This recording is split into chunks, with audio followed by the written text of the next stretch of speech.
Bueno, sean bienvenidos, bienvenidas. Ya por ahí 15 personas se están conectando. En instantes también va a iniciar la transmisión por Instagram. Feliz aquí de compartir con el profe Víctor. Víctor, bienvenido y bueno, este es tu espacio también para que puedas compartir de este tema tan interesante. Gracias, Fran. Qué alegría. Por fin lo logramos, ¿no? Después de mucho tiempo. Llevamos unos años, ¿no? Persiguiendo este live y ya por fin lo concretamos. Un gusto estar aquí y un saludo a todos los que nos estén viendo. Súper, súper maravilloso. Y ahora sí, ya estamos por Instagram también a través de la ciencia del yoga. Y pues las personas que estén por acá debo aclararlo, por YouTube, tenemos las ventajas de hacer esto. Miren, por ejemplo, aquí está Paqui y yo le puedo colocar aquí a través del sistema, bueno, hola Paqui, dice buenas, buenas Paqui, por aquí está Daniela saludando, bueno, y todas las personitas que estén por allí. Vamos a tener la ventaja de poder colocar sus preguntas directamente acá y poder responderlas. Creo que va a ser bien interactivo. Vamos a hacer primero una introducción que nos parece súper importante, pero sabemos que hay muchas preguntas que que son muy buenas. También a través de las historias han dejado preguntas muy buenas que aquí las tengo preparadas, entonces vamos a estarle dando rienda suelta también a todas esas preguntas. Así que bueno, sin más, bienvenidos, bienvenidas a este conversatorio que tiene por título justamente el nombre Hatha Yoga, ¿no?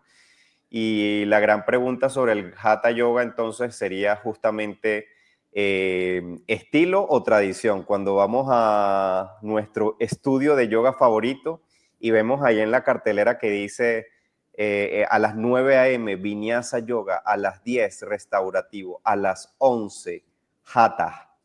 Y uno dice, bueno, voy a hacer Hatha. ¿A qué nos referimos con eso, no? Realmente en el contexto moderno. Pero más allá de eso, tener en cuenta que hay un contexto completo del yoga y es lo que queremos traer hoy a colación, ¿no? Así que bienvenidos y bienvenidas. Víctor, somos todos tuyos para escuchar esta primera parte, esta introducción sobre lo que es el Hatha Yoga, más allá de la parte física y más allá pues de lo que se podría decir hoy en día desde el yoga moderno. Adelante. Bueno, entonces, Fran, creo que antes de responder a esta pregunta de si el Hatha es un estilo más, ¿no? entre los distintos estilos de yoga que vemos en la actualidad o si es una tradición de yoga, creo que estaría bien hacer un repaso, ¿no? de la historia del yoga desde sus orígenes hasta la actualidad, porque creo que de esa forma tal vez estaríamos más en condiciones de responder a esta pregunta y de decidir qué queremos concebir, cómo queremos concebir el yoga, el Hatha Yoga en este caso, y tal vez de paso, haciendo este repaso histórico, se respondan algunas de las preguntas que tienen muchos y muchas. Entonces, bueno, si nos remontamos a los orígenes del Hatha Yoga, tenemos en primer lugar las primeras apariciones del término, las primeras ocurrencias del término Hatha en textos budistas, en textos de budismo tántrico del siglo VIII después de Cristo, y en esa misma tradición, en esa misma corriente budista, un par de siglos después, pues ya tenemos una primera definición del término, ¿no? Porque en la primera ocurrencia se menciona, pero no se describe muy bien en qué consiste este Hatha Yoga. Lo único que se dice en ese caso es que curiosamente, es el último recurso al que puede recurrir el yogi cuando prácticas consideradas prioritarias por esa tradición no han dado sus frutos en la búsqueda de la visión, en la búsqueda del jnana, ¿no? Entonces, en ese contexto, el hatha sería como un último recurso al que recurrir para lograr la visión. Pero no se explica, no se detalla en qué consiste esa técnica, ese hatha. Y como digo, ya un par de siglos después, si se define como la técnica por la cual se logra un forzamiento, entre comillas, de ciertas energías sutiles a que tomen una dirección opuesta a la que normalmente toman, provocando de esa forma una serie de reacciones alquímicas sutiles que tienen como finalidad lograr el samadhi. Ya sea el samadhi entendido como el ascenso, por ejemplo, de la energía kundalini, que en su perforación de los granthis va desplegando sucesivos niveles de realidad que tienen que ver con esa reabsorción de la Shakti en Shiva en una unidad original que a su vez es la verdadera naturaleza que descubre el yogi, ¿no? La verdadera naturaleza del yogi que se le revela en ese despliegue sucesivo. Eso sería, digamos, la forma de concebirlo, de entenderlo en el marco shivaísta. En el marco budista sería algo bastante similar, cambian un poco los términos, los conceptos, pero también se nos habla del ascenso de una energía que habita en el monte Meru del cuerpo, o en el encuentro de los tres caminos, o en el campo de cremación, ¿no? Se dan distintas imágenes, distintas metáforas, pero que aluden igualmente a esta idea de una energía en el canal central que en su ascenso conjunto con otros aires vitales y energías como Bindu, por ejemplo, pues logran, ¿sí?, este despertar, este samadhi. Entonces, como vemos, tanto de un lado como del otro, estas tradiciones, tanto la shivaísta como la budista, comparten, digamos que, mapas similares y una meta similar. Lo que es característico de estos tiempos, digamos, de la gestación del Hatha Yoga y su desarrollo en lo que podemos decir que es la etapa temprana del Hatha Yoga medieval, es la significativa ausencia de posturas, de asanas. Esto es un rasgo distintivo de este primer periodo de Hatha Yoga, es que los textos no dedican muchas palabras, versos o capítulos a definir, hablar y definir y detallar postura, asana.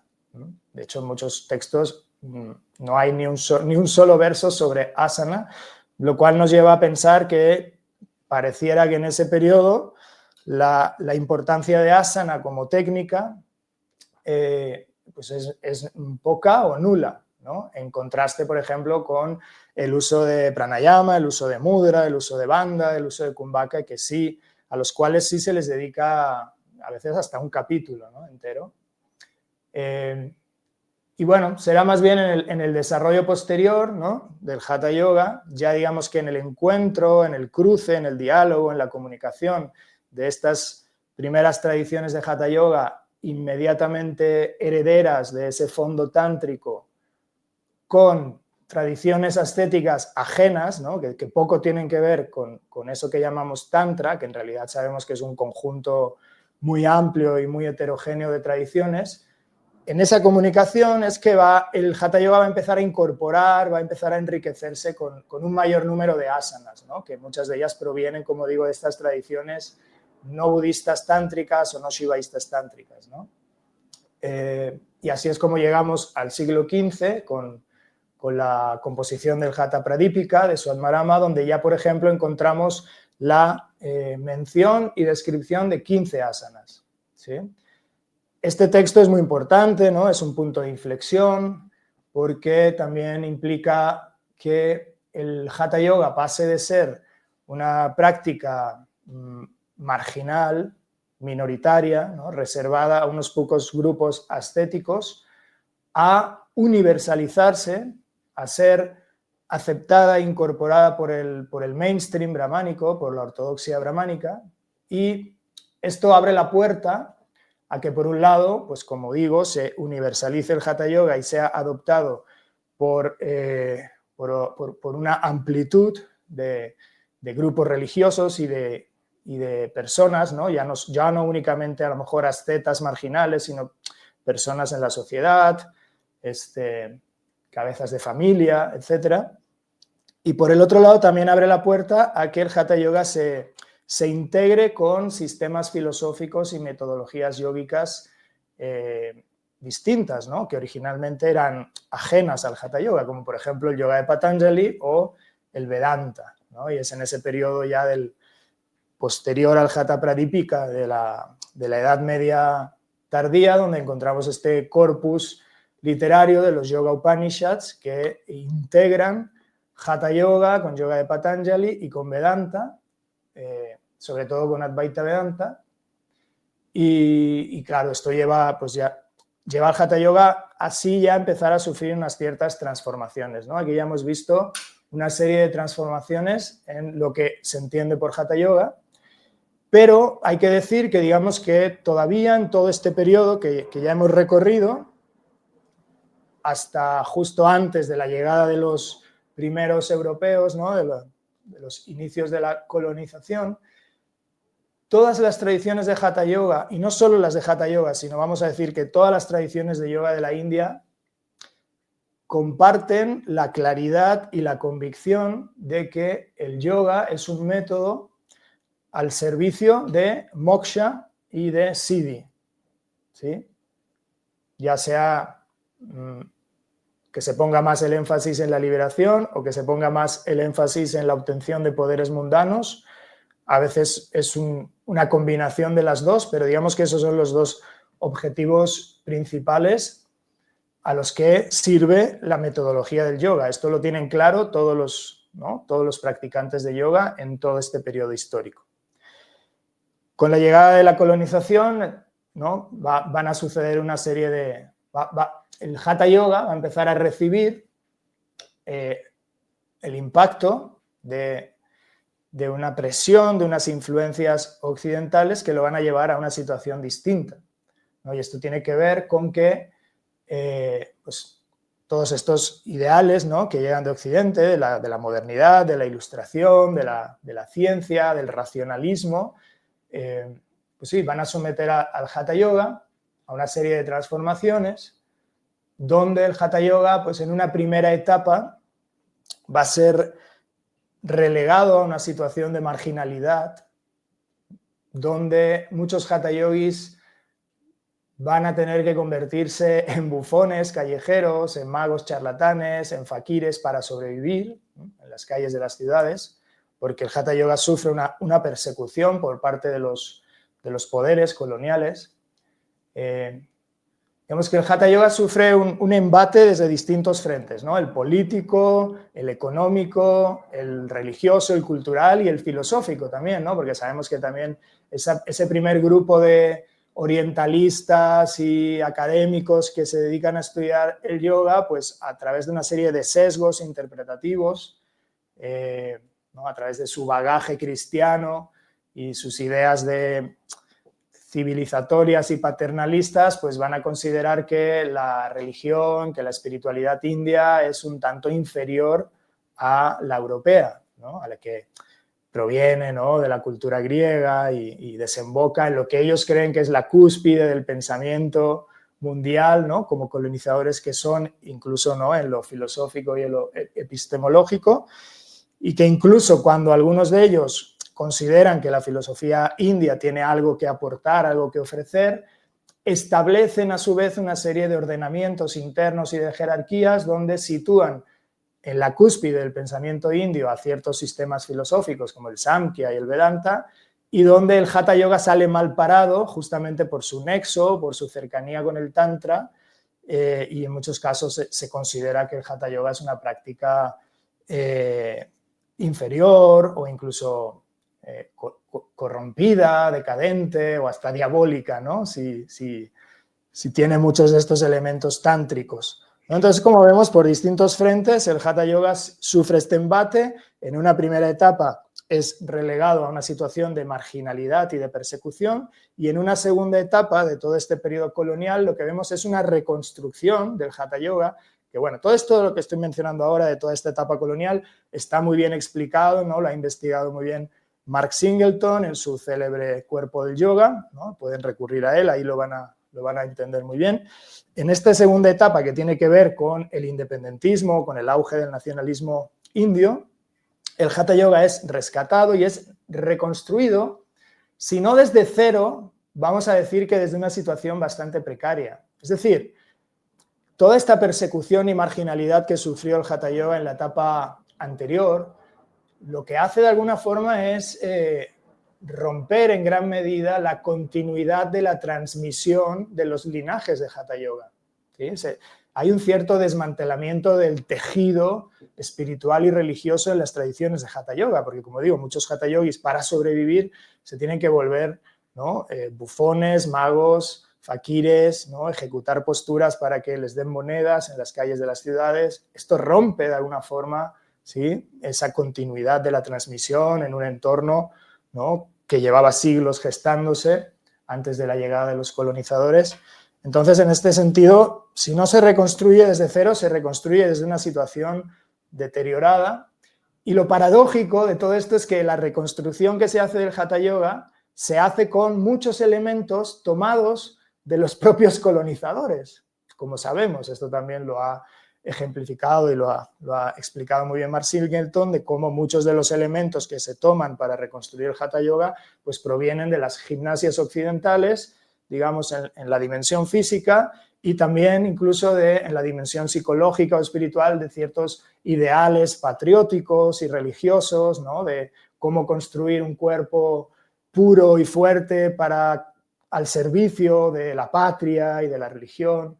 Entonces, de esta forma se reconstruye el Hatha Yoga como un conjunto como un régimen, ¿no?, una disciplina física y mental al servicio de todos estos ideales, y todo ello, y esto es un punto muy importante, todo ello siempre condicionado, siempre determinado por criterios de validez científica, ¿no?, porque ese es también algo que viene a imponer, digamos, ¿no?, la colonización y los ideales de Occidente. Todo ello determinado, como digo, por criterios de validez científica. Y esto es un punto importante, porque aquí el Hatha Yoga sufre una gran transformación por cuanto se da lo que algunos especialistas han venido a llamar la domesticación y medicalización del Hatha Yoga, ¿no? Es decir, la purga y el filtrado de ciertos elementos considerados problemáticos ante, ¿no?, las pruebas de validez científica. Y entonces el Hatha Yoga se convierte, a través de dos figuras principales como son Kubalayananda y Sri Yogendra, ellos de alguna forma sientan las bases de este yoga que ahora ya es un yoga seguro, accesible, universal, apto para todas las personas interesadas en la salud física y mental, ¿cierto? Entonces es así como llegamos a este periodo clave entre los años 20 y los años 40 del siglo XX, donde se fraguan ciertos sistemas corporales. Vamos a mencionar dos muy importantes, uno en el norte, que es el de Swami Sivananda, y otro en el sur, que es el de Krishnamacharya, que siendo, como mencionábamos, sistemas corporales accesibles, seguros, que cumplen con las demandas occidentales, o bueno, no occidentales necesariamente, porque cuando se fraguan todavía siguen estando en India, pero sí albergan estos valores que hemos mencionado, ¿no?, estos criterios de validez científica. Se fraguan estos sistemas y no tanto a través de los creadores directamente, no tanto a través de Krishnamacharya y Sivananda directamente, pero sí a través de sus principales discípulos y emisarios y mensajeros que traspasan fronteras, llegan a territorio occidental, a suelo occidental, y tienen un gran éxito y se popularizan estos sistemas corporales, como sabemos, ¿no? Y entonces, bueno, pues es así como llegamos, digamos, a la segunda mitad del siglo XX, donde el yoga va teniendo más y más éxito, se va expandiendo el Hatha Yoga, porque en realidad hablamos de yoga, pero ya en este periodo, en realidad, el 90% de las veces que hablamos de yoga, en realidad estamos hablando, ¿sí?, de este Hatha Yoga que ha sufrido distintas transformaciones. Y en esta segunda mitad del siglo XX, sobre todo en las últimas décadas, los años 80 y 90, pues ya nos encontramos en una situación donde hay un mercado, una industria del yoga, con una amplia oferta, con un menú de estilos de yoga considerable, ¿no?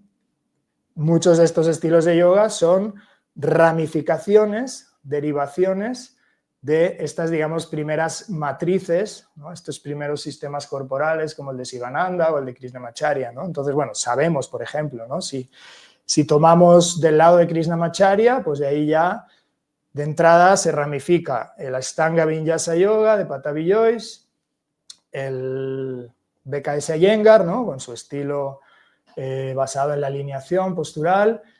Tenemos ese otro yoga para celebridades de Hollywood, ¿no? Y para la salud y la belleza de Indra Devi.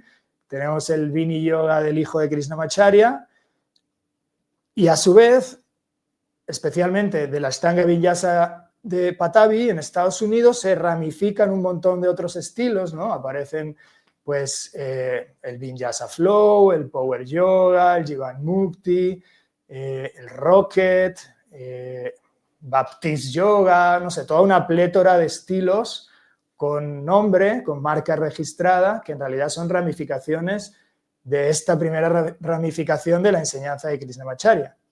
Si nos vamos al lado de Sivananda, pues también ahí vamos a tener el yoga integral de Satchitananda, vamos a tener el yoga de Satyananda y su Yoga Nidra, ¿no? El Yoga Nidra aparece del lado de Satyananda, que es discípulo de Sivananda. Tenemos también el caso, por ejemplo, no tan conocido de Dharma Mitra, ¿no? Que Dharma Mitra, digamos que su parte física, su parte secuencial postural es de su autoría, es de su propia creación como autodidacta, pero todo ese entorno, todo ese contexto filosófico y espiritual del Dharma Mitra lo aprende de su maestro, que es Yogi Gupta, que fue discípulo de Sivananda. Entonces, de alguna forma, Dharma Mitra filosófica y espiritualmente es nieto de Sivananda, ¿no? Lo podríamos considerar otra de las ramificaciones de Sivananda. Y otras, ¿no? Hay muchísimos, ahí ya nos perdemos en una diversidad de estilos inmensa.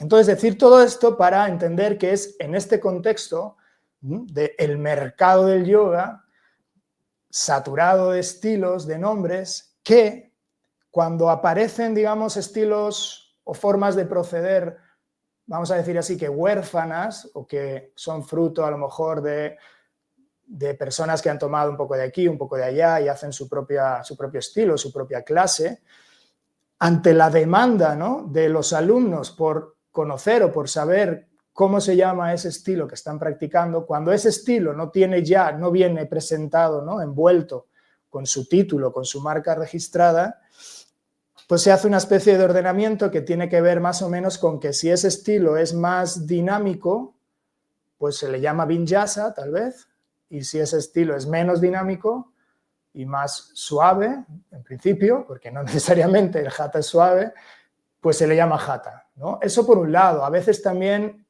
el nombre se lo pone el propio maestro, en muchos casos, como una forma de distanciarse de lo que el maestro considera que es un yoga demasiado físico o un yoga que ha perdido la conexión con lo filosófico y espiritual, y entonces de esa forma el maestro considera que ponerle Hatha Yoga a su estilo le da una legitimidad o le da una mayor conexión con los orígenes.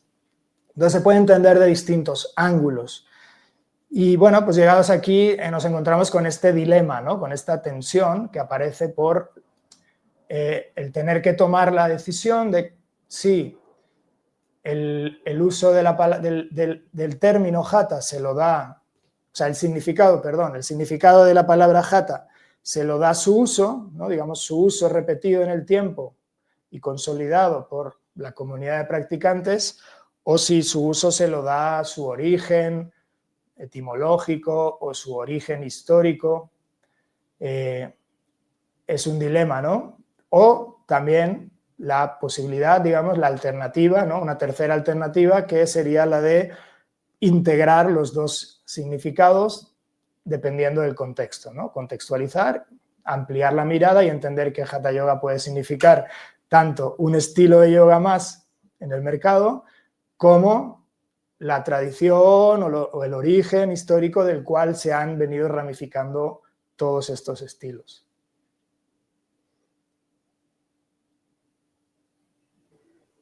Gracias, gracias, profe. ¿Qué les pareció? ¿Qué les pareció esa? Creo que vomitaste la historia del yoga, súper rápido, Sí, ¿no? pero vale la pena, vale la pena. Cada uno de estos puntos, quiero que sepan pues que yo he estudiado las clases, que brinda el profesor Víctor. Aquí espacio publicitario, no es por nada, pero excelente las clases del profe, en donde se van dividiendo justamente por las diferentes etapas del yoga, y uno va estudiando la etapa védica, la etapa de los Upanishads, la etapa, y cada una de estas, Víctor, básicamente te lleva como 4 clases aproximadamente, ¿no? La etapa de Hatha Yoga, la etapa del yoga postural moderno. Son clases muy, muy buenas, que ahí siempre estamos también en contacto con el profe Borja. Bueno, gracias, Víctor. Ahí lo resumiste súper bien. Y me quedo con esa última reflexión que das, de que cada quien debe elegir, pues, de qué manera verlo, ¿no? Hay diferentes visiones y definitivamente se podría integrar y entender que de alguna manera es más que una cosa hoy en día, pero también reconocer el origen y reconocer cuáles son sus principales criterios. Yo no sé si te parece y comenzamos con algunas preguntitas relacionadas con el tema, ¿sí? Vale. De cositas que, como tú bien lo dijiste, ya de hecho en tu introducción ya algunas cosas las has comentado. Y también las personas que están por allí, por el público, y quieran dejar preguntas, adelante, ¿sí? Entonces yo voy a comenzar con esta, eh, que me parece como interesante porque tiene que ver con el contexto del tantra dentro del yoga, ¿no?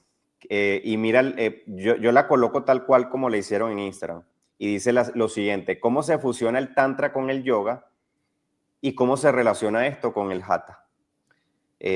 No sé si quisieras expandir un poquito más el concepto de tantra. Me imagino que muchos de los que nos están escuchando saben a qué se refiere, a qué se refiere este término tantra, pero como tú lo quieras, Víctor, puedes directo, o si quieres dejar un poquito más claro ese término tantra, que a veces es un poco descontextualizado en nuestro argot moderno, ¿no? En nuestra vida moderna, tantra a veces es visto como sexo, por ejemplo, como Sí, sí, sexualidad. sí. Claro, sí, es un término que sí, se ha distorsionado, ¿no? En gran medida, o se ha reducido también, se ha simplificado, ¿no? Porque, como he dicho hace un momento, en realidad pasa un poco lo mismo que con la palabra yoga, ¿no? Cuando decimos yoga, ¿a qué yoga nos estamos refiriendo, no? Porque, como algunos dicen, tal vez deberíamos hablar de los yogas, no tanto de el yoga, porque hay muchos yogas, ¿no? Entonces, con el tantra pasa algo similar. No hay un tantra, ¿no? Hay muchas tradiciones de tantra. Para empezar, hay tantra dualista y tantra no dualista, pero a su vez dentro de estas dos tradiciones pues también encontramos, ¿no?, todo un espectro. Es harto complejo, ¿no?, hablar del tantra, pero bueno, si tratamos de delimitarlo un poco más en la historia del yoga, pues podríamos decir que a partir de cierto momento en la historia de la India se da un distanciamiento de los valores canónicos, de la ideología brahmánica, del ordenamiento social brahmánico y su religiosidad resultante, por cuanto se intuye que es limitante, ¿no?, esta religiosidad, este ordenamiento social es limitante en el logro de la liberación del samsara, precisamente, porque se asienta en una excesiva rigidez de toda la vida, ¿no?, de todo el vivir completo, de todos los actos del día a día, de la cotidianidad, donde hay mucho temor, hay mucho miedo, hay mucha obsesión por la pureza, ¿no? Hay este momento histórico, ¿no?, donde la ideología brahmánica se impone, conlleva eso, una gran obsesión por lo ritual, por la ritualización de la vida entera, por una serie de observancias muy rígidas, y entonces desde dentro mismo, curiosamente desde dentro mismo del brahmanismo, ciertos brahmanes empiezan a intuir que esto en realidad, más que ayudar a la liberación, es un obstáculo en la liberación, y empiezan a darse una serie de distanciamientos y de prácticas transgresoras, ¿no?, con estos valores ortodoxos y hegemónicos, que tienen que ver justamente con una inversión, ¿no?, de estos valores de pureza e impureza, por cuanto estos brahmanes se van a empezar a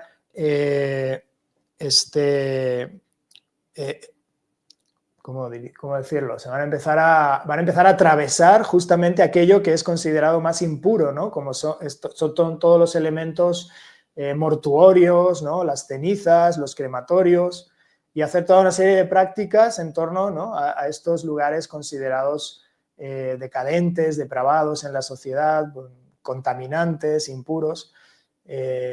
Y esos, digamos que serían los inicios de todo un camino, de un largo camino también a lo largo de los siglos, donde todas estas prácticas, con lo mortuorio, con lo contaminante, con lo impuro, van desembocando en mayores intuiciones de una no separación de lo puro y lo impuro, de una no separación, ¿no?, de aquello que es considerado distinto a la divinidad. Es todo un proceso que desemboca, como sabemos, pues en las tradiciones no dualistas del Tantra, ¿no?, que llegan a la revelación de que todo, absolutamente todo, es la divinidad, ¿no? Entonces, si existen separaciones, estas separaciones únicamente se dan en la mente, son únicamente separaciones fruto de Maya, ¿no?, de la propia distorsión mental de la realidad, fruto de Maya, que a su vez Maya también también le pertenece a la propia divinidad, ¿no? Entonces no existe absolutamente nada fuera de la divinidad, y esto conlleva un nuevo yoga y una nueva relación, como sabemos, con el cuerpo, donde el cuerpo ya no es ese lugar que produce fluidos impuros que hay que evitar o que hay que limpiar y purificar constantemente, sino todo lo contrario, es el lugar, el laboratorio donde poder justamente hallar esa revelación de ya ser la divinidad uno mismo, ¿no? Pero como digo, es un recorrido larguísimo donde se van dando sucesivos procesos desde la dualidad hacia la no dualidad. Entonces, ¿cómo se relaciona esto con el Hatha Yoga y con el yoga? También ahí habría que ver a qué nos referimos con yoga, ¿no? Si nos estamos refiriendo al yoga de Patanjali, si nos estamos refiriendo al yoga de las Upanishads, ¿a qué yoga nos estamos refiriendo? Porque en realidad el tantra, este tantra o estos movimientos tántricos de este recorrido que menciono, son tipos de yoga, o sea, tienen su yoga, tienen su práctica de yoga, pero es un yoga distinto al yoga de Patanjali, ¿no? Entonces todo ello es yoga, pero claro, hay que acotar a qué yoga nos estamos refiriendo. Si nos referimos al yoga de Patanjali, ¿cómo se relaciona el yoga de Patanjali con estos movimientos tántricos? Bueno, en que estos movimientos tántricos en su desarrollo también van a ir incorporando ciertos elementos previos en la historia del yoga, tanto del yoga de Patanjali como del Samkhya, como del budismo. O sea, sabemos que constantemente todas las tradiciones dialogan, se relacionan y toman las unas de las otras, con marcos soteriológicos, con metas, objetivos distintos, pero se sirven en muchos casos de técnicas, de elementos y de conceptos de otras tradiciones, siempre y cuando sean funcionales a su objetivo. ¿Cómo se relaciona esto con el Hatha Yoga? Bueno, el Hatha Yoga, como hemos dicho, surge, se gesta en las últimas etapas de este recorrido tántrico, ¿no?, en lo que se conocen como las tradiciones Kaula, en su fase tardía, donde se va dando un progresivo proceso de interiorización del ritual tántrico, ¿sí? Si en unos inicios de las tradiciones del Kula El ritual es predominantemente externo, ¿no? Hay un ritual externo muy elaborado, así como lo era en los tiempos de los Vedas, ¿no? Donde también había un ritual externo muy elaborado, donde se busca invocar a toda una serie de yoginis, dakinis, ¿no? De deidades femeninas que rigen el mandala, el chakra, el diagrama, ¿no? Donde se disponen los hombres y las mujeres, y hay una serie de altares y elementos y sustancias impuras, etcétera, etcétera. Progresivamente todo ese ritual externo se va llevando hacia el interior, va ganando mayor preponderancia la visualización, el mantra, etcétera, etcétera.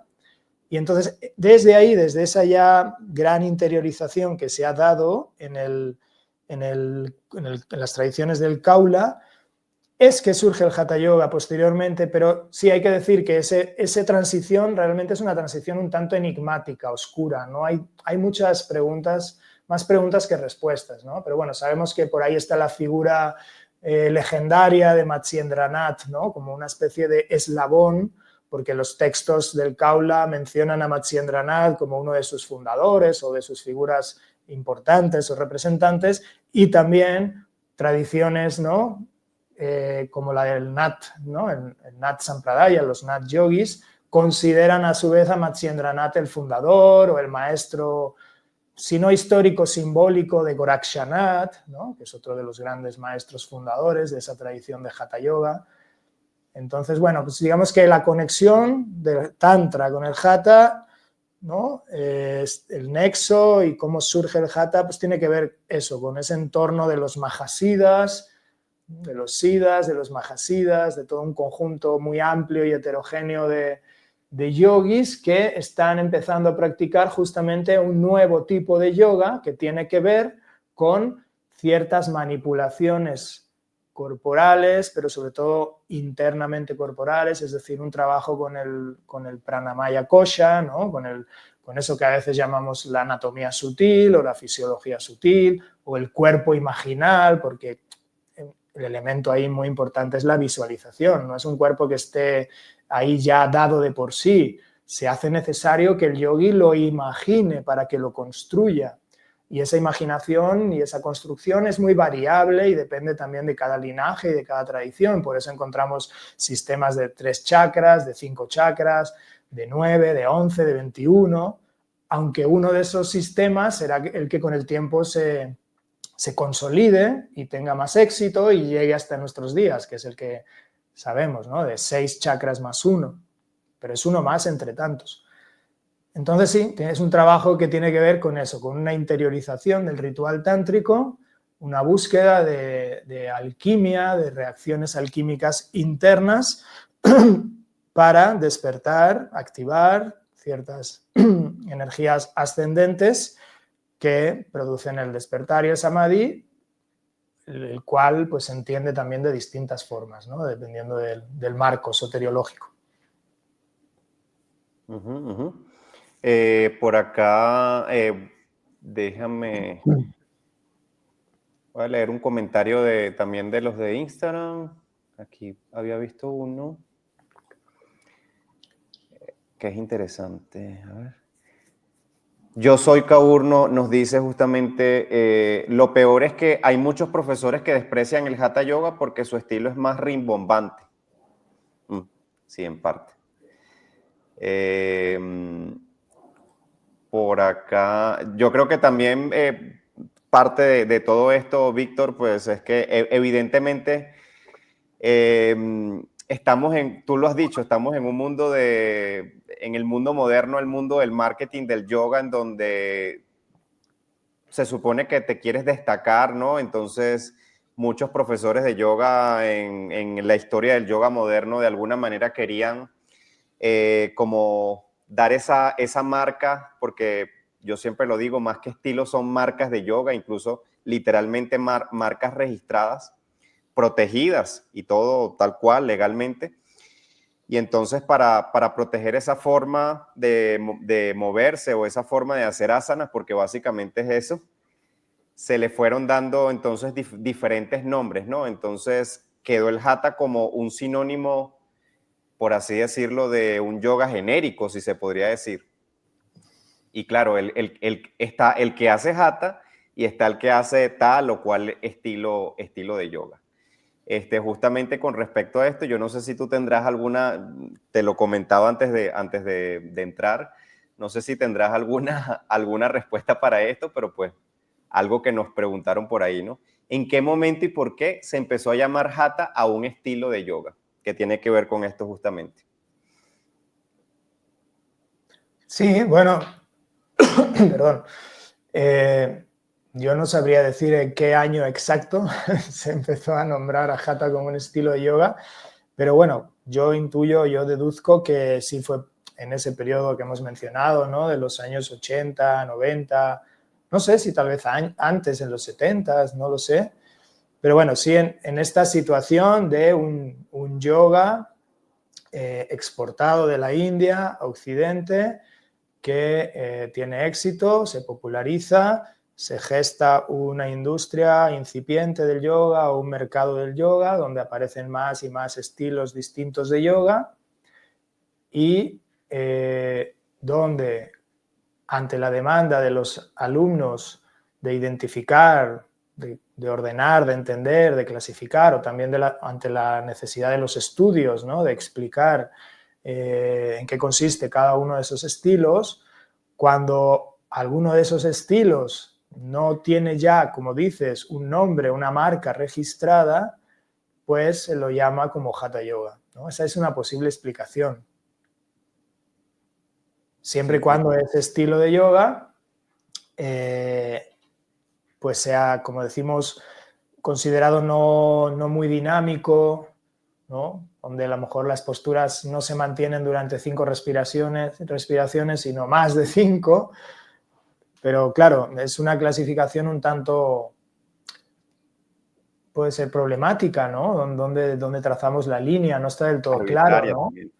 O sea, por ejemplo, no sé, el Yin Yoga, en el Yin Yoga las posturas se mantienen mucho tiempo, pero no le llamamos Hatha Yoga. ¿Por qué? Porque ya tiene su nombre, ¿no? Ya viene con su nombre, Yin Yoga, que recibe influencias seguramente de algunas de estas escuelas o sistemas, no sé, vamos a decir que recibe influencias de Sivananda, ¿no? De la forma de proceder de Sivananda, que es justamente ejecutas una postura, descansas, ¿no? Y esa postura que ejecutas la mantienes durante un tiempo considerable, que no son solo 5 respiraciones, y después pasas a la siguiente. O sea, hay una secuencia, pero en cada postura estás un rato, ¿no? Ahora, Víctor, dejarlo claro de una vez, yo sé que ya tú lo dijiste, pero de otra manera lo dijiste.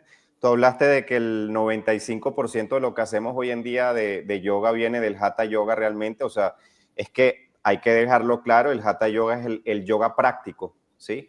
De hecho, más que filosófico, siempre los shastras de Hatha Yoga han sido prácticos. De hecho, esto tiene que ver con algo que colocó la profe María en Instagram, que déjame ver, ajá. Ella colocaba esta, más que pregunta, yo creo que era como un aporte, ¿no? No es esto ya, perdón. Por alguna razón no se me quita ya lo voy a quitar, ya es este. Dice, perdón, ya sé lo que pasa, es que se me está colocando en la parte de abajo y quiero colocarlo en la parte de arriba. Un segundito. Ya, ahora sí. Ella nos dice, estilo o todo lo referente a asana, pranayama, mudra, bandas. Esas cosas que hacemos hoy en día, esas técnicas, Víctor, proceden del Hatha Yoga, como para dejarlo claro. Y si es así, entonces mi pregunta para ti es, técnicamente entonces todo lo que hacemos hoy en día, aunque le colocamos nombres rimbombantes, sigue siendo Hatha Yoga. ¿Cómo lo ves tú? Sí, si contiene estas técnicas, asana, pranayama, mudra y bandha, son técnicas característicamente del Hatha Yoga, ¿no? Procedentes del Hatha Yoga. De este Hatha Yoga medieval, pero que en realidad después sufre transformaciones y se convierte en ese otro Hatha Yoga que sí contiene todavía, ¿no?, cierto contenido antiguo, vamos a decir así, medieval, pero que en realidad ha incorporado muchos elementos nuevos, ¿no? Procedentes de las distintas gimnasias occidentales o incluso también de ciertas disciplinas corporales ya presentes en la India, como artes marciales o danza o disciplinas acrobáticas, ¿no? Pero bueno, por eso hablamos de distintos hatha yogas. Pero sí, cuando tenemos asana, tenemos pranayama, tenemos mudra y tenemos bandha, ahí no hay duda que estamos hablando de un hatha yoga. Claro, pero en cualquiera de los casos, muy posiblemente lo que estamos haciendo no es ese hatha yoga medieval, sino como bien lo dices, Claro. este yoga posmoderno del cual habla Amar Singleton. Exacto. Sí, Sí. ok. Sí. Y eso me lleva a esto otro, que volvió a pasar lo mismo. Me dan un segundito acá. Ya, ahora sí, mucho más rápido. Esto fue también una pregunta que hicieron en Instagram. Entonces dice, desde el Hatha Yoga tradicional, ¿se tiene una alineación precisa desde la biomecánica? Este tipo de cosas, por ejemplo, Víctor, de esta postura se debe hacer así, coloca la rodilla a tantos grados y coloca el cuerpo de tal manera. ¿Esta era la forma de practicar tradicional para los Hatha Yogis? ¿Qué nos puedes decir de esto? Bueno, una vez más, también aquí depende de qué entendemos por yoga tradicional, porque en muchos casos se habla de yoga tradicional para referirse a este yoga reconstruido, ¿no? Que mencioné, este yoga que fue reconstruido en la segunda etapa del periodo colonial, con elementos antiguos, pero también con elementos nuevos, incluso procedentes de Occidente. A ese yoga en muchos casos se lo considera un yoga tradicional. O sea, hoy en día en el contexto actual se habla del Ashtanga Yoga como un yoga tradicional, por ejemplo. O el de Iyengar, O Víctor, incluso el también de muchos Iyengar. profesores de Iyengar dicen que esa es una tradición, sí. Sí, digamos para Entre otros, ojo. Para diferenciarlo de lo que son las múltiples ramificaciones derivadas posteriormente ya en Estados Unidos, ¿no? Por toda esa proliferación de estilos de la industria Power del yoga, yoga. vinyasa, Sí. el mismo yin yoga se podría meter ahí entre los yogas más modernos de los modernos. Exacto. Entonces tenemos ese yoga tradicional, pero tenemos también ese otro yoga tradicional si ya nos referimos al Hatha Yoga precolonial, ¿sí? Antes de los tiempos de la colonia.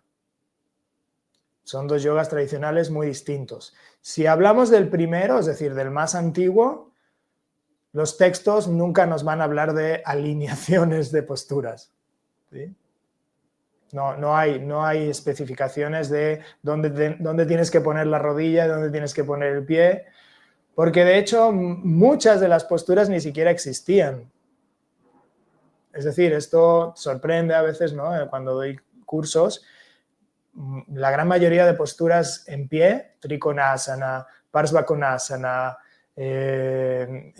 Parsvottanasana, guerreros, 1, 2, 3, Ardha Chandrasana, no existían. En esos tiempos no existían. Esas posturas son nuevas, esas posturas son incorporadas o innovadas en este otro yoga tradicional, que en realidad es una reconstrucción, ¿sí? Ya en el siglo XX del Hatha Yoga.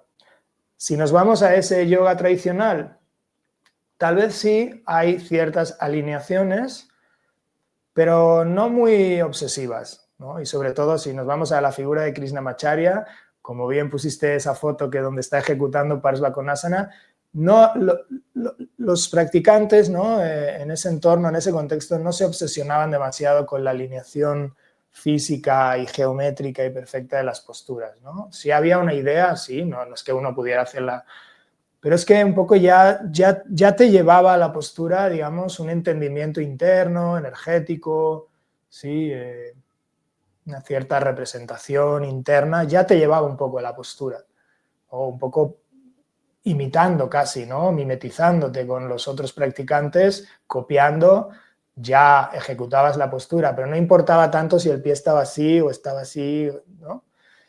Tal vez esa alineación un poco ya más perfecta venga, sí, de la mano de Iyengar, posiblemente.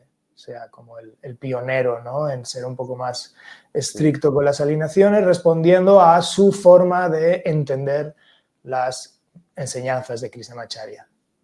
No, y también como siempre lo digo, a la época histórica, Víctor, es que todo va a responder a eso, al contexto.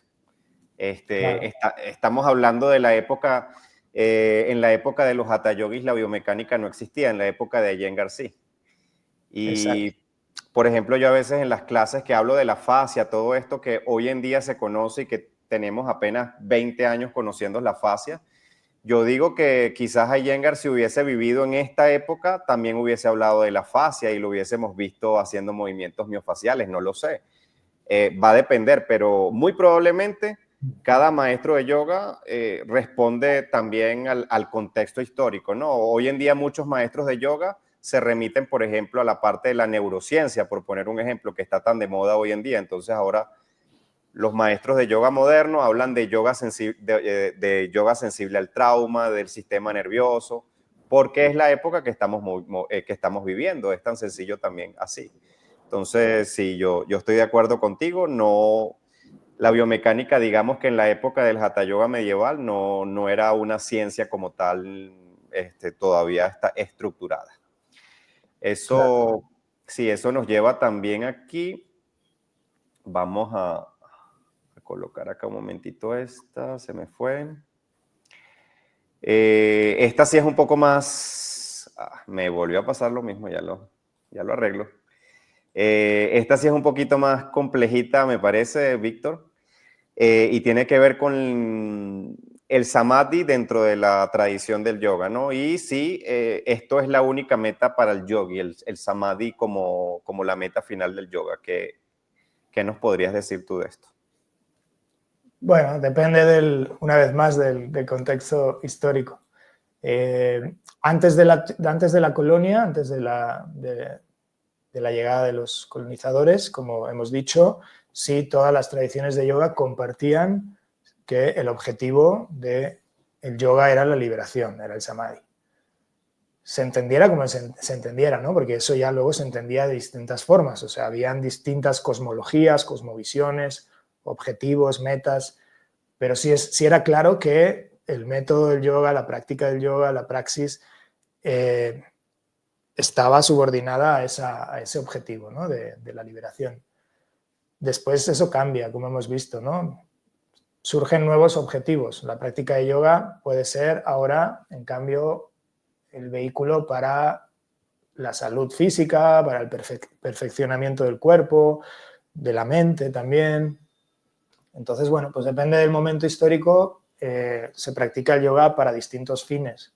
Y una vez más, no se trata de decir el único fin, ¿no?, correcto o posible es este, sino tratar de ampliar la mirada, entender todo el contexto, conocer los distintos objetivos y finalidades del yoga y decidir la que responde mejor a nuestros anhelos y demandas. Y sí, es indudable, ¿no?, que, claro, también estamos en otros tiempos, ¿no? Sabemos que hoy en día es harto difícil, si no imposible, dedicarse a esa práctica, ¿no?, medieval o antigua del yoga que para lograr el samadhi exigía sí o sí una cierta renuncia, un tipo de vida especial, ¿no?, retirado de la vida laica, con sus demandas, etcétera. Porque sí, no es fácil, ¿no?, lograr esas transformaciones internas si no se le dedica mucho tiempo y un espacio adecuado a ello, ¿no?, libre de distracciones, etc. Y hoy en día integrar eso con la vida en el mundo, además en el momento histórico donde estamos más sujetos a dispersión que nunca, pues tal vez sea irreal buscar el samadhi hoy en día con la práctica del yoga. Que no imposible, ¿no? No digo que sea imposible, pero creo que queda fuera, lejos del alcance de la gran mayoría. Y si pasamos a esta pregunta de Paki, justamente, ¿la Kundalini se despierta? Vamos a ponerte en aprietos otra vez. También depende, se ha entendido así por algunas tradiciones y en cambio por otras no se ha entendido como una energía que se despierta. no se ha entendido como una energía que estaba dormida,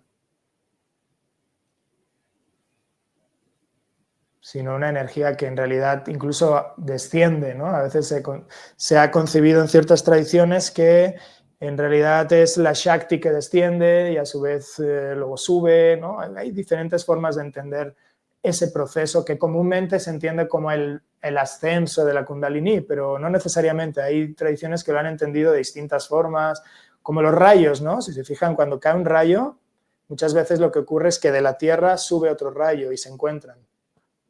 Y tanto el rayo de arriba como el rayo de abajo son parte de lo mismo, es decir, de Shakti. Entonces, bueno, pues hay distintas formas de entenderlo. Sí, a veces es como un poco... entramos en un tema que a veces, sí, como que nos obsesionamos con eso. Por ejemplo, hay que subir, hay que elevar la Kundalini y eso es lo que hay que hacer. Qué interesante. Sí, Gracias por esto esto porque ahora que lo no me lo mencionas, imaginaba. sí, gracias, Fran. Ahora que lo mencionas, es un tema también interesante y necesario tal vez del que hablemos más, ¿no? Justo de esta obsesión por tener respuestas, ¿no? Por tener ya como ya todas las respuestas de cómo funcionan los procesos internos, de cuál es el objetivo, tener una serie como de imágenes internas, ¿no? Que ya responden a nuestras demandas, a nuestros interrogantes. Y muchas veces lo que pasa, ¿no? Por esa obsesión de tener respuestas es que con esas respuestas taponamos el vacío, ¿sí? Y cuando ya taponamos el vacío, la capacidad de estar en el vacío, en la falta de respuestas, taponamos la posibilidad de que aflore la verdad, de que aflore lo real. Es decir, ya nos conformamos, ¿no? Con una respuesta, con un sistema, con una serie de ideas preconcebidas que posiblemente en realidad están muy alejadas de lo que es la realidad, pero que son prácticas, no son funcionales, nos dejan tranquilos e incluso nos sirven para vender clases y cursos, ¿no?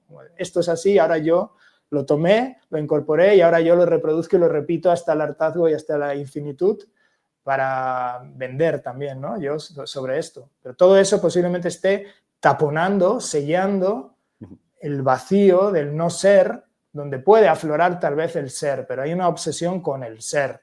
Y para que aflore el verdadero ser, primero hay que estar en el no ser, en el vacío. Lee ahí en la pantalla, Víctor, justamente. Curso para aprender a despertar la Kundalini en 3 días. Tal cual. Consíguelo por Hawkmar. Sí, sí. Sí, sí, total. Bueno, yo creo que gracias porque las preguntas han estado súper buenas, les agradezco mucho, de verdad. Colocar esta hora. Aquí hay unas preguntitas que voy a tomar como para el final justamente. Esta otra de Paqui. La elijo porque de verdad pues, me parecen súper interesantes. Entonces, ¿qué da sentido profundo a la práctica? La tradición es una pregunta que hace Paqui, ¿no? ¿Qué da sentido profundo a la práctica para ti, Víctor? Obviamente aquí es desde lo que tú sientas, por supuesto, de lo que quieras compartir. Claro. Bueno, la tradición puede darle sentido a la práctica. Creo que es necesario darle espacio a lo que las tradiciones tienen que decir, ¿no? A lo que pueden ofrecer las tradiciones. Creo que es necesario estudiarlas, reconocerlas, darles su lugar, pero también a la vez usar el pensamiento crítico, también traer a las tradiciones a el debate, a la conversación actual, para tampoco caer, ¿no? en el fanatismo o el sectarismo o el tradicionalismo, ¿no? Es decir, aceptar absolutamente todo lo que la tradición dice, porque posiblemente a veces haya elementos de la tradición que puedan ser cuestionados o incluso descartados por ya no ser funcionales o no ser acordes con una visión más realista, ¿no? de nuestra práctica. Entonces creo que al final el sentido se lo debemos de dar cada uno de nosotros en una integración fruto del estudio de las tradiciones, del respeto por las tradiciones, pero también de la innovación y de la investigación y de la actualidad y del debate filosófico y el estudio, que creo que es un área que se ha perdido mucho justamente en la práctica del yoga, ¿no? Que haya más debate, que haya más estudio, que haya más uso, ¿sí? Uso del pensamiento, porque en realidad así fue siempre en la larga tradición del yoga.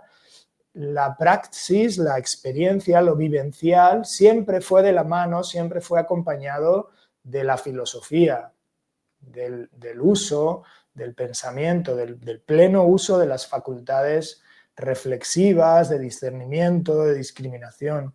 Y creo que en los últimos tiempos, justamente en este paso del yoga de Oriente a Occidente, al Occidente moderno, contemporáneo, fruto de una serie de factores históricos, había una especie de contrarreacción contra todo lo que suene a excesivamente filosófico o racional o racionalista, por lo que hay un cierto prejuicio hacia ello, ¿no? Y entonces en los espacios de yoga, de espiritualidad, de meditación en general, se tiende a sobrevalorar lo vivencial, lo experiencial, por encima de lo racional o de lo filosófico.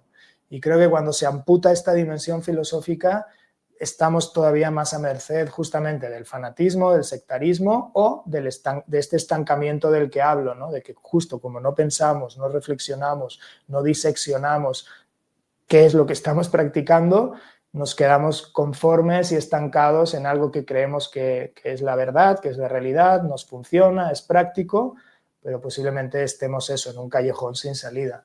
Entonces yo sí reivindico mucho esto, la necesidad de que en el mundo del yoga contemporáneo se creen más y más lugares, espacios, plataformas donde conversar, donde hacer uso del pensamiento, donde reflexionar sobre el pasado del yoga, sobre el presente del yoga y hacia dónde queremos llevar el yoga, ¿no? ¿Qué tipo de modelos de enseñanza, qué tipo de yoga queremos para el futuro? Sí, sí, totalmente de acuerdo. Creo que es buscar también ese balance, ¿no? Por eso después colocaba ahí otro comentario de Virginia que era en relación con que más allá de eso, pues también todos le colocamos algo propio desde nuestra propia experiencia al yoga que compartimos, ¿no? Y pues eso también es súper válido. Pero estoy también totalmente de acuerdo con lo que has dicho, Víctor, de que el asunto es tener la responsabilidad de estudiar. Por ejemplo, nuevamente, lo digo aquí en público, yo he estudiado contigo y ahora tengo un contexto, independientemente de que yo no vaya a aplicar, por ejemplo, las enseñanzas, no sé, de la manasca, pero nosotros hemos leído o tú has hecho clases sobre ese chastra, por ejemplo. Hemos visto la parte de la historia, muchas cosas que te dan una visión general para luego tú decir, bueno, estoy de acuerdo con esto, pero en mi vida yo no voy a aplicar esto, no voy a aplicar esto otro, yo no estoy interesado en convertirme en Shiva, no lo sé, pero sé que dentro del contexto del yoga eso existe y yo creo que eso es lo que es valioso porque si no, no podemos discernir. Y voy a terminar entonces con esta pregunta como reflexiva, un poco compleja de Paula también, que dice, mi inquietud es si realmente el yoga se va ramificando por adaptación a la sociedad y sus necesidades actuales o se va ramificando por el intento egoísta de diferenciación del que lo imparte. Es un poco complejo también, ¿no? Pero es interesante. Sí. Bueno, creo que aquí están implicadas justo otra vez como dos momentos históricos, dos situaciones, ¿no? Tanto una previa, ¿no? Que tiene que ver, como hemos mencionado, en esta necesidad de supervivencia del Hatha Yoga o de adaptación del Hatha Yoga, ¿no? Ante el embate de la modernidad y los criterios de validez científica y un público más amplio y unas nuevas necesidades, demandas sociales, un mundo más acelerado, más vertiginoso, etcétera. Y por otro lado está ya en la situación consolidada de una industria del yoga y una saturación de estilos, el que posiblemente sí se dé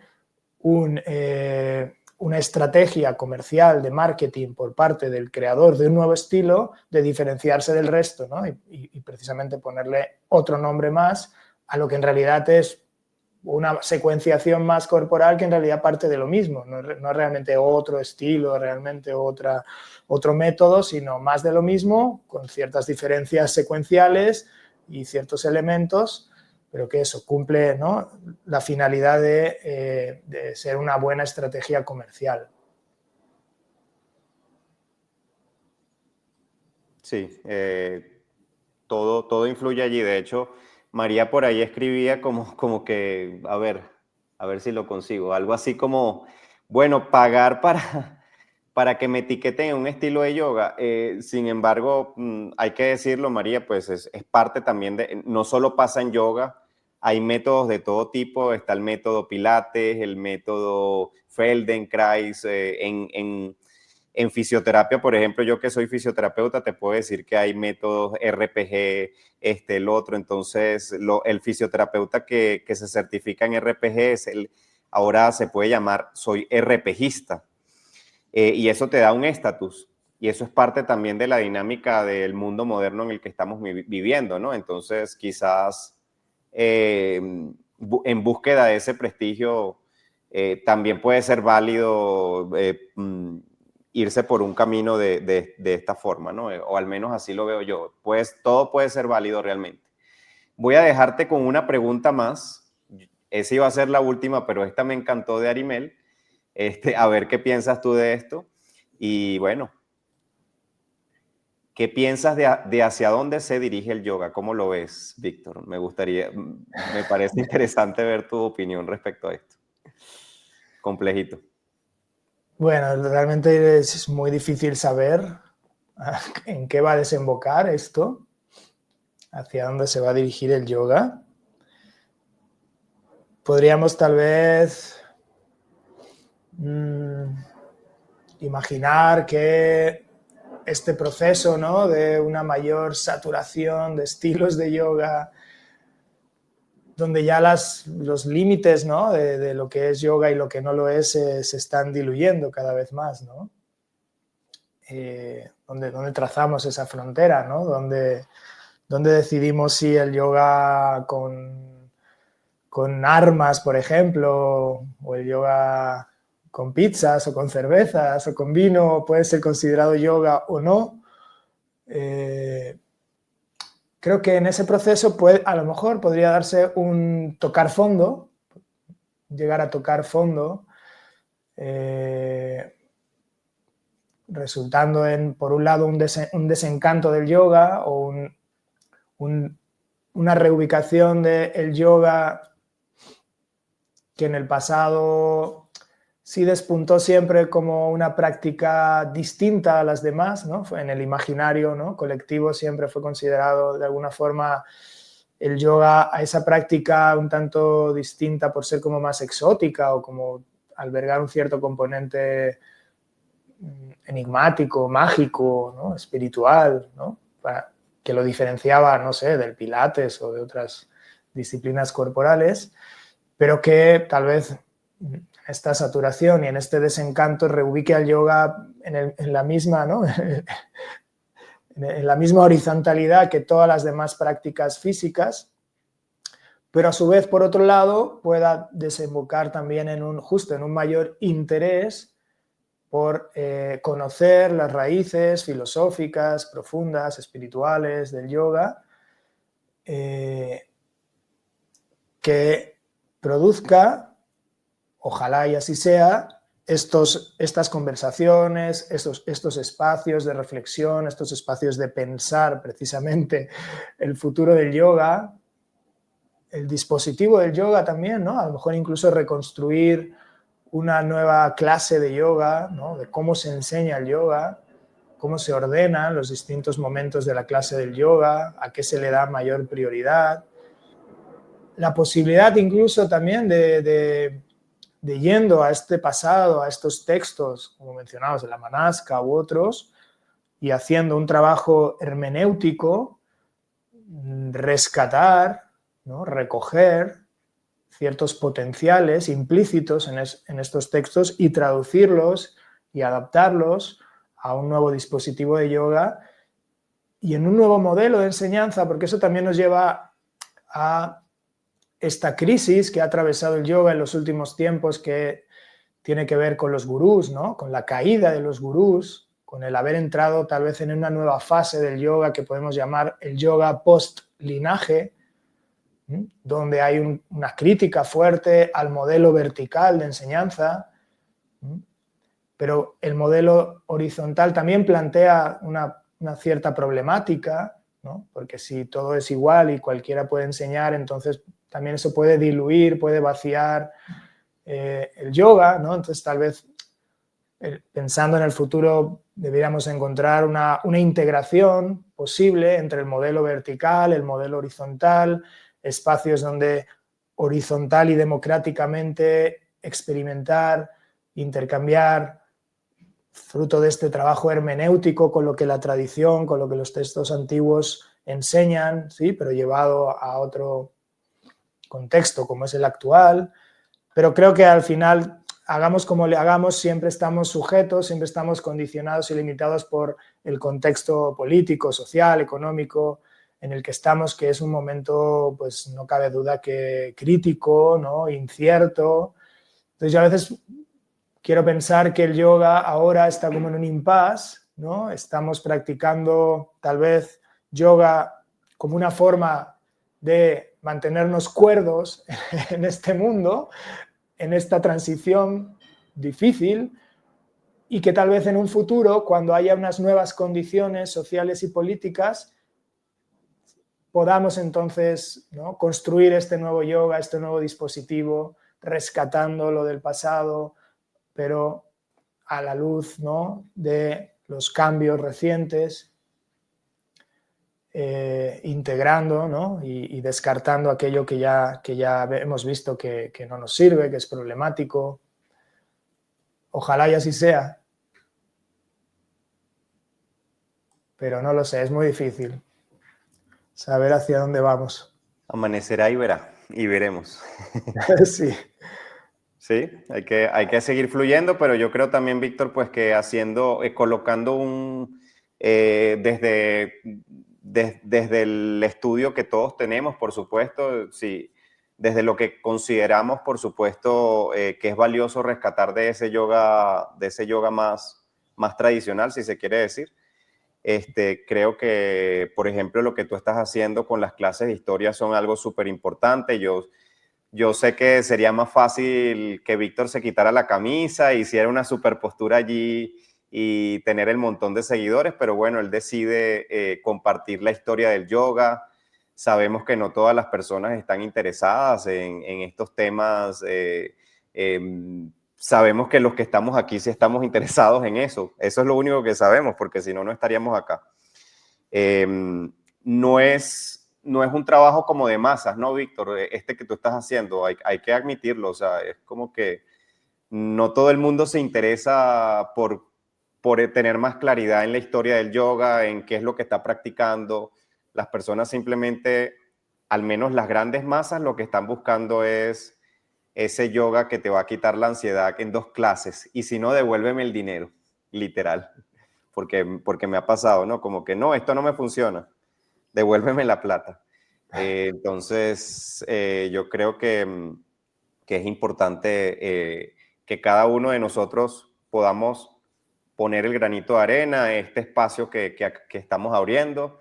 Agradecerte a ti, Víctor, pues por tu tiempo, por compartir con todos, con la comunidad también, y con todas las personas pues que están allí. Antonia tenía una pregunta súper buena, pero ya por razones de tiempo, si Antonia está por ahí, pues escríbele al profe Víctor, que creo que te puede guiar muy bien, que es sobre qué leer, ¿no? Qué leer sobre Hatha Yoga, qué textos. No sé qué tan, si lo quieres responder o cerramos. Te voy a colocar la pregunta, ¿no? Entonces dice, Sí. ¿qué recomiendas para leer? ¿Qué recomiendas leer para practicar hoy el Hatha Yoga? Sí, es una pregunta que me hacen mucho, ¿no? las personas que se enfrentan, ¿no? Como a esta diversidad y a esta variedad y a estas preguntas, ¿no? que a veces sacuden, ¿no? Porque eso es algo con lo que se suelen encontrar los alumnos y las alumnas que empiezan a estudiar un poquito más a profundidad, ¿no? La filosofía y la historia del yoga, es que muchas ideas que tenían se les caen y entran un poco como en un estado de ansiedad, ¿no? ¿Y ahora qué voy a hacer? ¿Y ahora qué estoy haciendo? ¿Qué he estado haciendo todo este tiempo? ¿No? ¿Hacia dónde voy ahora? Spoiler, no son los Yoga Sutras. Exacto. Y sí, en ese sentido también muchas personas me preguntan qué pueden leer, pero es difícil responder con un solo libro. Es que realmente no hay un libro único y definitivo, sino una gran cantidad de libros sobre distintos ámbitos, ¿no? de la amplia historia del yoga y del pensamiento indio. Entonces ahora mismo así sobre Hatha Yoga no sabría decir, pero si me escriben sí les puedo dar como una lista, ¿no? de varios títulos. Sí. Así es. Gracias, Víctor. Y gracias a todos por participar. Bueno, hemos concluido entonces una super charla, así que mil gracias. Muchas gracias, Frank, por este espacio. Muy bueno, muy bueno. Entonces, bueno, bye bye. Estamos finalizando.